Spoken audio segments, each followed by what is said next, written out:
Unlike his predecessors, Nagal-ubalid, the first of his name, is more prepared and capable with the golden symbol of authority on his head than the others ever were. Having seen what tyranny could accomplish, Nagal-ubalid understands he needs to lean even further into this reputation the crown has acquired over the last decade or so.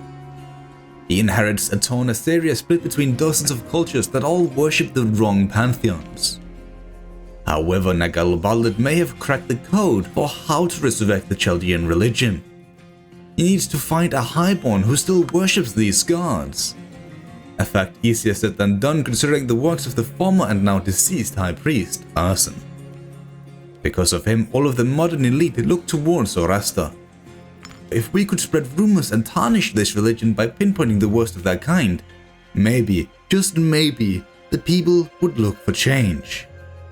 Nagal-ubalid brings the most potent of such cases to trial, which slightly increases his tyranny even further. The atmosphere is dark in court as the accused is brought head hanging before the king. Keen to expedite the trial, the examiner formally addresses Nagal-ubalid, asking what crime she stands accused of. In this case, unlike in the past when we abused our authority, we now actually have a legitimate trial, considering how corrupt she has been and how she has abused office laws. A serious crime. As matters progress in the trial, an unexpected figure enters the court.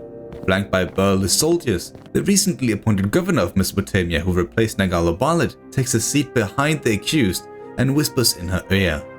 She nods and rises to speak once again. It appears that she is now vouched for by the governor, who is of the Alanid family, one of the four noble houses of Assyria. This had suddenly turned into a dangerous situation with civil war at stake. However, having grown up at court, Nagal-ubalid knows how easy it is to make people turn their backs on even their dearest friends. Through a hefty sum of gold, the governor is bribed to abstain in this matter. Fully converting him to our side was too expensive. Without the governor's support, the accused works herself into quite a tricky situation. We remain unsure quite how, but rather than professing innocence, the accused seems to have mistakenly assumed that she was acting on behalf of the prosecution and accused herself of a wide variety of crimes. The king invests in a few final favors to make sure the verdict is guilty. A monumental victory.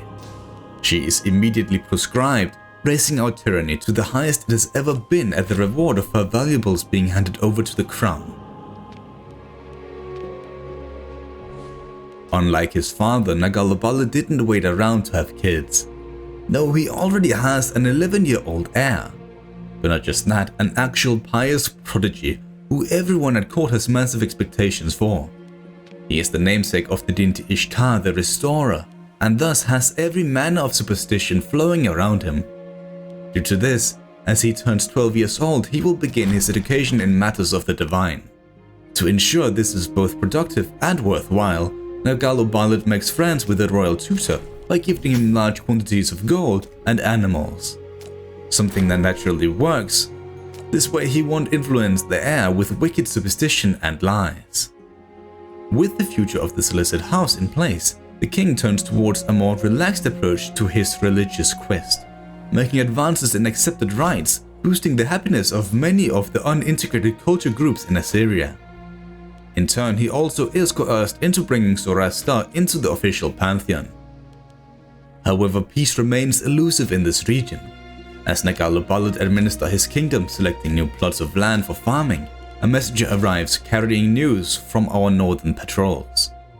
The Armenians, the one who equipped us to overthrow our Seleukid and Persian overlords, turn their spears towards Cappadocia, an ally of ours, whom we are obliged to help.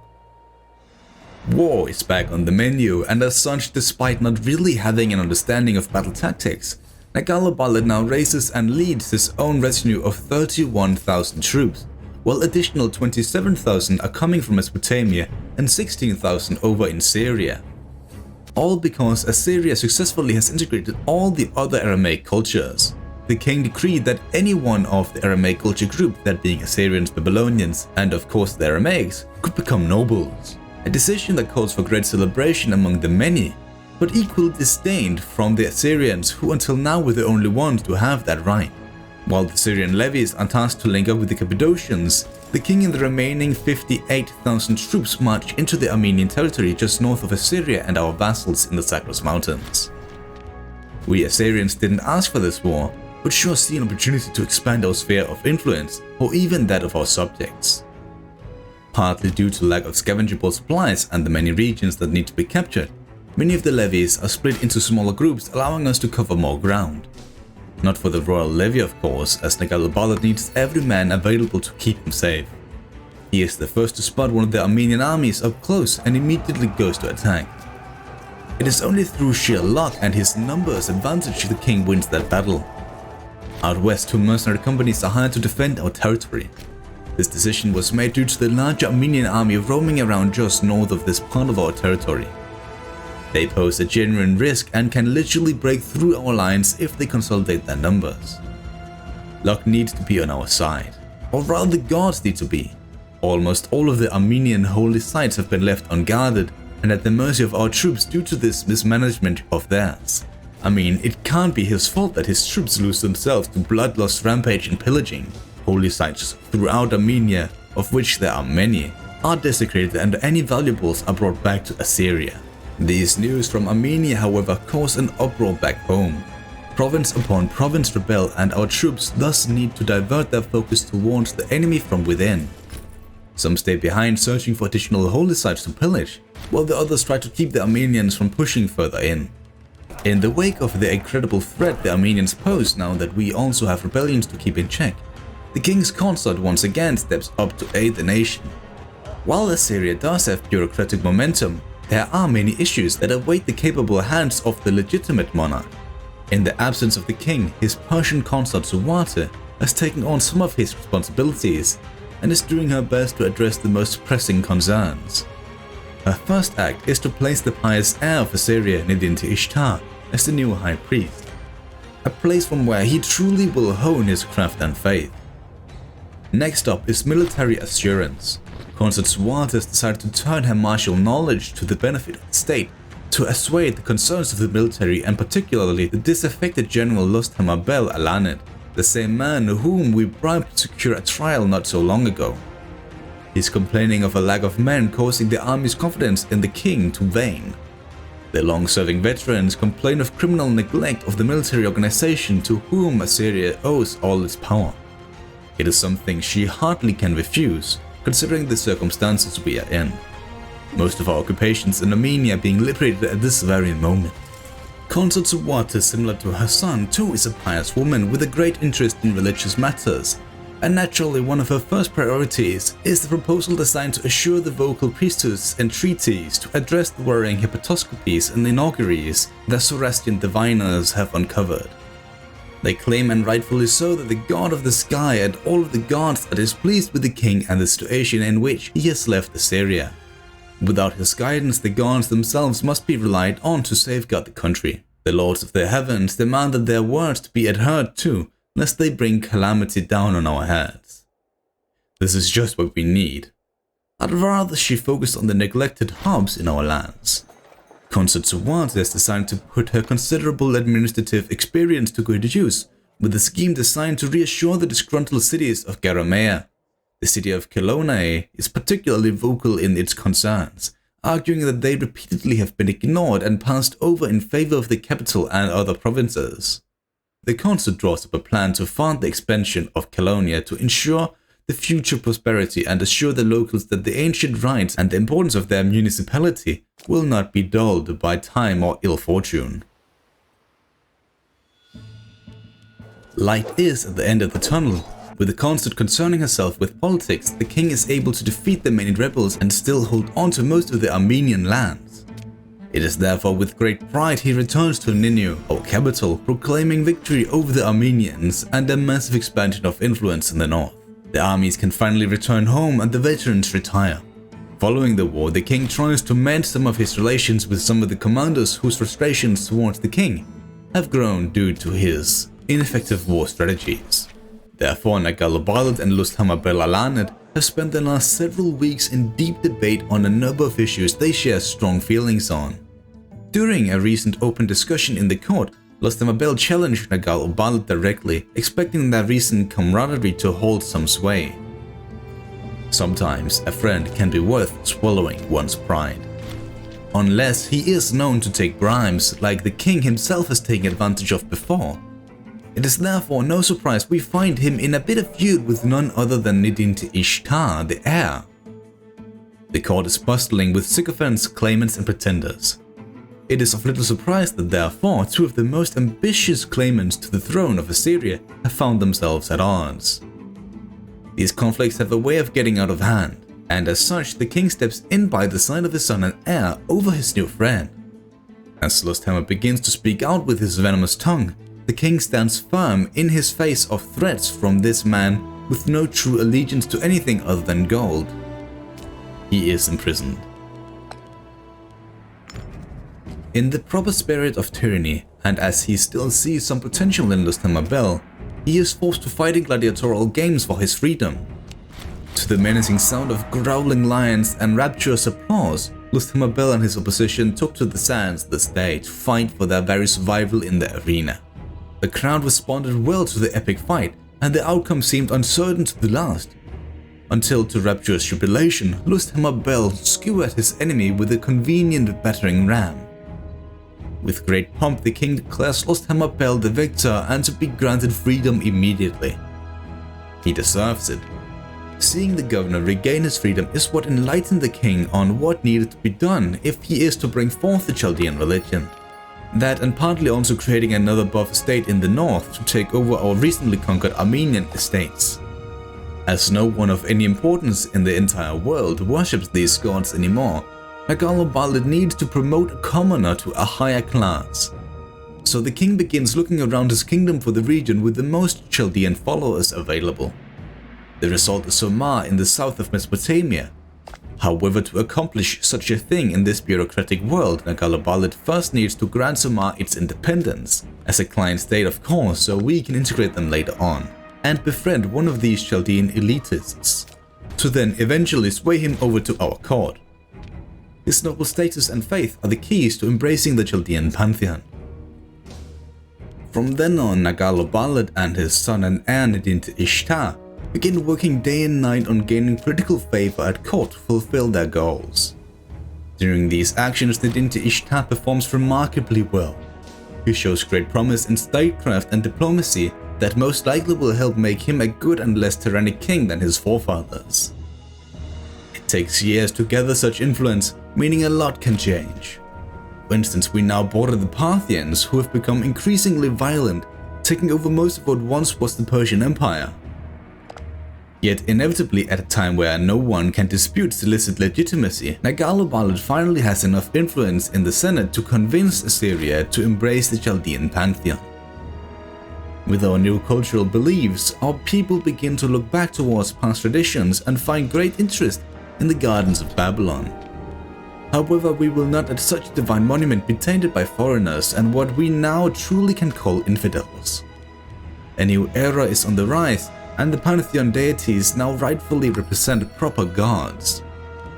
Rich and corrupt followers of Zoroaster are proscribed, and from those riches shrines are built under the supervision of the deity Ishtar, not to forget the temples that hopefully will help convert the most rebellious regions of our lands. These countless acts, however, are not viewed in kind by the Parthians, who ever since our pillaging quest of holy sites in Armenia have broken their alliance with us. Matters are just made worse by their public claims towards the lands we control. The king tries to send diplomats to salvage our relationship with them, but it is too late. Parthia declares war and send their armies towards Mesopotamia. Something needs to happen, and fast. Therefore, in extension of the new religion, he also expands Assyria's military tradition to have an unyielding will to defend our heartland. As most of our trade came from Persia, this too needs to be reworked. Anything imported into our capital needs to bring some form of value to our military, if we are to fend off the nation that literally took on and won, mind you, over the Persian Empire at their height. Our levies are raised and the most skilled mercenaries are bought, ready to fight in southern Mesopotamia, from where the Parthians launched their offensive. Our armies, however, are far from ready to fight, meaning only a single levy march as our vanguard. Although this army is winning, it is at the cost of twice the men. As more and more of our troops arrive, the Parthian vanguard falls back, trying to regroup with another strike force further north. The Cappadocians are the ones to repel them here, a courtesy and repayment for the Assyrian armies that helped fend off the Armenians. They continue the advance further into Parthian territory and gain ground, although our client state gets caught and defeated. I mean, that is no real issue considering how Nagalo-Balad just sacked and conquered their fort inside of Mesopotamia. He and the rest of the Assyrian armies too much into the Zagros Mountains. He is successfully turning this defensive war on its head. For the initial part of this invasion, they are split into many smaller groups, but suddenly and without any notice, the Parthians pounce on one of the armies. Immediately, Nagalo-Balad abandons everything to come to their aid. Just in time, he arrives to restore morale, yet the Parthians does not yield. Their troops are simply better and put on an incredible fight. It is only through our numbers advantage again we prevail, but once again, we lose over 10,000 men more than they did. These Pyrrhic victories serve no one, and after the third of such cases, it is clear this war needs to stop. Peace terms are agreed upon, with all of this land we conquered going to our client states beyond the Zagros Mountains. A powerful buffer that will keep the Parthians from invading our homeland again. Assyria may have won another war, but the king clearly understands martial reforms are in order. Henceforth, Assyria will field an official royal guard that will be filled out with elite cavalry once we have the manpower to do so. Additionally, mass assault tactics are adapted into the army tradition. It is a large step for a nation to show it has the resources to keep a standing army. As we have formed the first legion of Assyria, we now stand as a nation above others. Our glorious nation enters a new era of professional soldiers that will show no mercy to our enemies. Additionally, they will be able to forge a legacy of their own, and bravery or lack thereof shall determine its character. Cultural acceptance is further improved, easing restrictions on citizenship by making it possible to earn such a right rather than simply being born with it. Certain religious cults become more tolerable. However, this decision is made with a hook from the deity Ishtar, who, as the rank of high priest, favors banning specific barbarian rites to safeguard our people's spiritual welfare, making him ever more pious. He and his father the king would spend the rest of their living lives together to develop Nineveh, the capital, and the cities adjacent to it. Taxes are flowing. Zoroastrian influence isn't completely forgotten just yet. As the followers of Zoroaster have spread into our lands, more people have begun following his teachings and built their small fire shrines in honor of their deity. The latest of these large conversions have been in Babylon, as a large group of people has taken up the teachings of the Persian prophet. Of course, Nadinta Ishtar is the strongest opponent of this, who has often talked about the Persian faith twisting our people. It is therefore his will we make sure they stay Chaldean, making him somewhat unpopular in the eyes of the Assyrian people, who for so long had worshipped that same religion. More and more tasks fall on the heir, as the king himself gets cursed with dementia. He can look back upon a mighty legacy. Through his Iron Fist rule, Assyria overcame not just one, but two large-scale defensive wars, restored balance in this melting pot of a country that definitely proved its issues, and most importantly, raised the first royal guard. Succeeding him is none other than the high priest Nadinta Ishtar, the second of his name. Through his divine leadership, he summons the War Council for the first time in Assyrian history.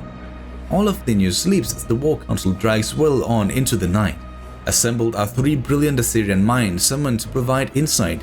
Two of the advisors see a necessity of curbing the Phoenician city-states, whereas the other expresses how his preference lies in the plenteous lands of Armenia. Although destroying the Armenian followers of Zoroaster for good would please our gods, Nadinta Ishtar II doesn't want to risk angering his own people even further. Claims are made against the Phoenicians, and Nadinta Ishtar raises his own levy and links up with the legions of Assyria. While on the march, the king realizes his Parthian wife, who is following a false religion mind you, sees her body as an unassailable temple of virtue and honor. Maybe a mind to be praised in the right circumstances, but isn't fit for a consort of the king himself. Therefore, she is brought on trial at the pretext of abuse of office. She is immediately found guilty and executed. A simple divorce wasn't enough. His new consort is of the Chaldean faith, and the following wedding will help boost his popularity among the common folk. Same will the war, of course. The Phoenicians don't really have anything to combat our strength, and have no way around our armies considering how we hold all of the choke points in the area. The deity Ishtar personally leads the advance that inevitably leads to every single Phoenician city getting sacked and basically wiped off of the map. The wars he fights in, this one of course, but also the ones in support of our Cappadocian allies against Pontus, spread rumors about the deity Ishtar actually being a descendant of the Chaldean gods themselves, and then Nagal-Obalad, the Iron Fist tyrant, actually kidnapped the deity Ishtar as an infant to serve as his heir. This of course is false, but the king's arrogance and pride he receives from such rumors encourage him to embellish in such claims. After all, he was too young to remember, and anyone present at his birth has long since passed away. So who really knows the truth? Temples are built throughout the nation with the task of proclaiming the king as a descendant of the gods. During another divine conflict, this time in Gara, the deity Ishtar leads his men forward in one heroic victory after the other. Perhaps there is truth in the rumors. By the age of 57 in the middle of a campaign, the deity Ishtar is officially elevated to a deity of culture, having the ability to make Assyrians ascend to nobility by the stroke of a pen. I mean, he is king after all, but no one cares about the details. Under the rule of a god, Assyria shifts into a theocratic monarchy, with national ideals revolving around institutional proselytism, the aforementioned origin myth, and sanctioned privileges. A holy site is created in Badnai in the westernmost part of Assyria. In the years to come, many temples will be built here in memory of the now godly Assyrian rulers. Under their leadership, Assyria will inevitably expand all the way down through Egypt and all the way over into the Peloponnese. Client states safeguard the eastern flank, holding most of central Persia. Assyria had become one of the most powerful and divine nations in the entire world.